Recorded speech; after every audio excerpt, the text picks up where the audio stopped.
So we are gonna start with the society's value-added material. Is Vision's value-added material. So let's just start with this and read what it is. So in introduction part, we can see the introduction. The word salient in the syllabus is deliberate. It does not mean every feature of Indian society, but those features that stand out so sharply that no description of India can do without them. Okay, 6 salient features define Indian society, and this chapter is organized around the relations between them. Reading this chapter is essentially reading how these 6 features interact. Okay, तो कौन से 6 features हैं? सो यहाँ दे रखा है diversity, unity, hierarchy, community over the individual, civilisational continuity and assimilation. Diversity की बात करें तो वी हैव लिंग्विस्टिक डिवर्सिटी, अलग अलग लैंग्वेजेस हैं. Religious diversity, we have many religions in our country. Racial diversity है, एथनिक डिवर्सिटी है, रीजनल डिवर्सिटी है.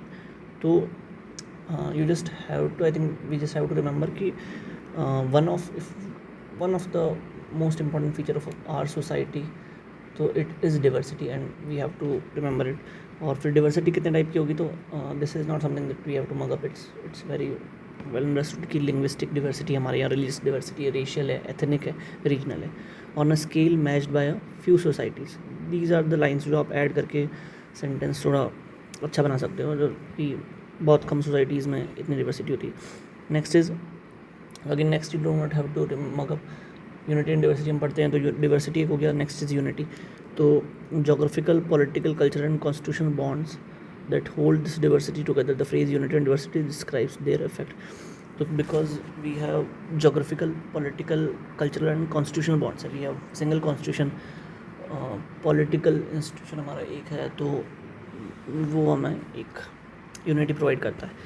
हायरार्की, तो hierarchy the organisation of society जो है it is ranked into rank groups most visible through caste and also through class, gender and age. तो hierarchy, this is not about कि negative point या positive, but it is a feature of the society की hierarchy है भाई.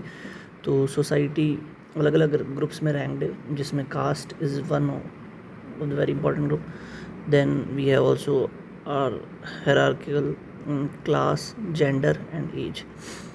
Then the fourth point, ये आपको 3 हम याद रखने पड़ेंगे. आई थिंक ये तो easily याद हो जाएंगे. The fourth one is community over the individual. We as a society value community interest over an individual interest. तो सेंट्रल रोल जो है फैमिली का, किनशिप का, कास्ट का और विलेज का. The individual takes meaning from the group, not the other way around. तो and individual यहाँ से अपना मीनिंग लेता है, यहाँ से अपना रोल लेता है, अपने इंटरेस्ट लेता है. It is not the other way around कि एक कास्ट या एक फैमिली किनशिप एक इंडिविजुअल से अपना रोल लेगी. ठीक है, तो basically we prefer community values over the individual values. Then civilisational country, India is best read not as a nation state in the European sense but as a civilisational state. A society whose identity comes from culture and historical thread running back to several thousand years rather than from one language or ethnicity. Old institutions such as caste, joint family and villages have not vanished under modern pressure. They survive by reshaping themselves. Basically कह रहा है कि India is not as a nation state in European sense, लेकिन वो civilisational state है. एक society जिसकी identity culture से आ रही है, हिस्टोरिकल थ्रेड से आ रही है, इतने हज़ारों सालों की, एक लैंग्वेज से नहीं आ रही है, एक एथनिसिटी से नहीं आ रही जो कि यूरोप में होता है. जो भी ओल्ड इंस्टीट्यूशन है जैसे कि कास्ट हो गया, जॉइंट फैमिली हो गया, विलेज, वो सब कोई भी वैनिश नहीं हुआ है मॉडर्न प्रेशर में. उल्टा they have reshaped themselves. Assimilation, the last feature, from ancient migrations to globalisation, India has absorbed outside influences. मतलब हमारे यहाँ इतना आउटसाइड इन्फ्लुएंसेस हुए हैं, इतना अटैक्स हुए, इतने लोग आए, मतलब to starting from ancient to medieval and modern. So we have absorbed outside influences and reworked them into an own fabric rather than being replaced by them. This adaptive capacity is the source both of its resilience and its complexity.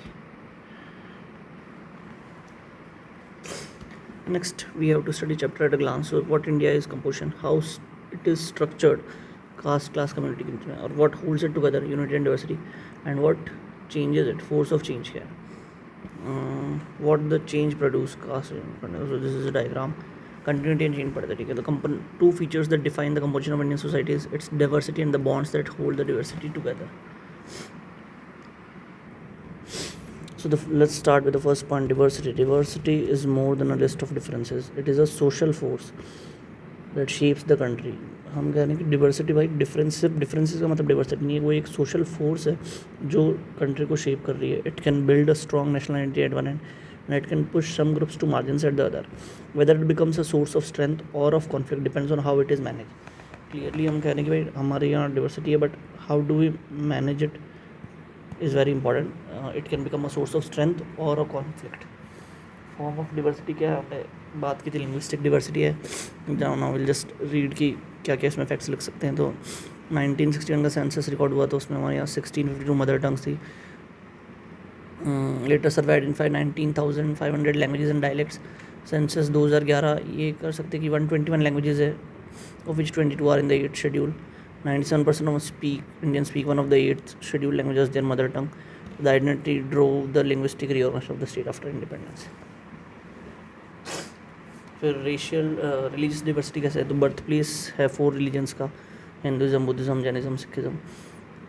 We also adopted Islam, Christianity, Judaism, ज़ोरोस्ट्रियनिज़म.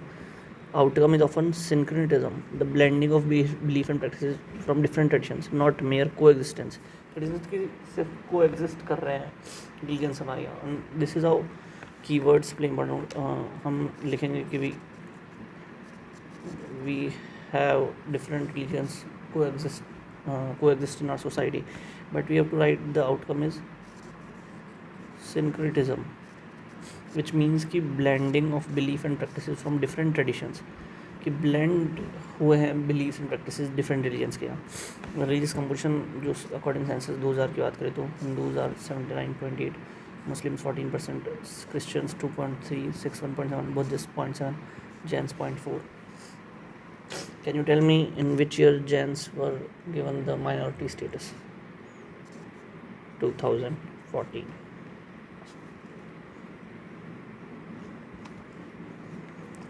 Now the third one, racial and ethnic diversity.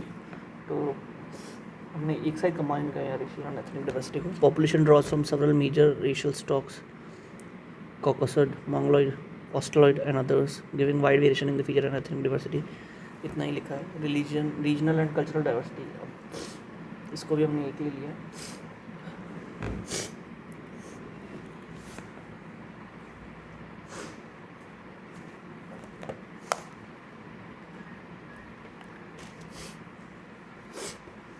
Festivals, cuisine, dress, dance and architecture vary sharply by region. ये तो हमें पता ही है. Usually tied to local ecology. Rice in the wet southeast, wheat in the north. ये cuisine की बात कर लिया. Cultural region cultural region often crosses administrative borders. Case study की बात करें, culture region that ignores state lines. तो basically ये कह रहे हैं कि जैसे रीजनल और कल्चरल डाइवर्सिटी क्या है, तो फेस्टिवल अलग अलग होते हैं अलग अलग रीजन्स में. कुजीन अलग होता है, ड्रेस अलग होता है, डांस अलग होता है, आर्किटेक्चर वेरी करता है रीजन से. ये सब ये लोकल इकोलॉजी से टाइड होता है. जैसे राइस हम साउथ या ईस्ट में जाते हैं तो राइस है पॉपुलर ज़्यादा जो खाते हैं लोग, या नॉर्थ में जाए तो वीट का कंजम्पशन ज़्यादा है. कल्चरल रीजन जो है वो एडमिनिस्ट्रेटिव बॉर्डर्स को क्रॉस करता है. बेसिकली मीन्स कि अगर आप 2 स्टेट अलग बना लो तो दैट डजंट मीन कि उनका कल्चर डिवाइड होगा. मतलब जो एडमिनिस्ट्रेटिव बॉर्डर हमने बनाए हैं वो कल्चरल रीजन जो है उसको क्रॉस कर सकता है easily. Depends on the geographical border, not the administrative border. तो केस स्टडी जैसे इसमें एग्जांपल दिखा, you can write this example कि मिथिला रीजन जो है वो मैथिली लैंग्वेज से डिफाइंड है एंड द मधुबनी पीपल. तो ये नॉर्दर्न बिहार में भी है और नेपाल की तराई में भी है जो बिहार के नॉर्थ में. It shows that cultural identities in India are organic and fluid, not bounded by state borders. Diversity and pluralism.